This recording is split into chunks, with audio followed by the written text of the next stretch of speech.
નવસારી મહાનગરપાલિકાની ચૂંટણી પહેલા વોર્ડ નંબર 13માં મતદાન રસીદમાં છબરડું જોવા મળ્યો। ભાજપના સત્તાવાર ઉમેદવાર માધવી શેઠના નામની સામે અન્ય મહિલા મિનલ ભરવાડનો ફોટો પ્રિન્ટ થતા ગંભીર વિવાદ સર્જાયો।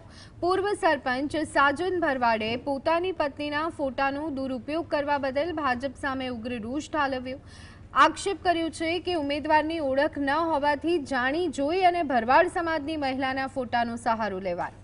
ચૂંટણી ટાણે સર્જાયેલી આ પ્રિન્ટિંગ ભૂલ અને ક્ષોભજનક સ્થિતિના કારણે સ્થાનિક રાજકારણમાં ભાજપ બેકફૂટ પર જોવા મળી રહ્યું છે।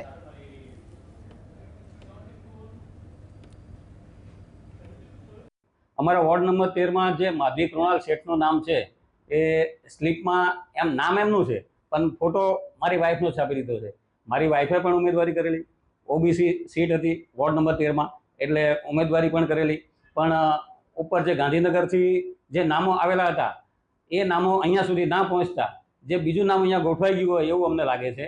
પણ આ સ્લીપ જોતા એવું લાગે છે કે હજી પણ એ લોકોએ અમારા નામના ફોટાનો યુઝ કરવો પડે છે અને વોટ માંગવા પડે। હું બદનક્ષીનો દાવો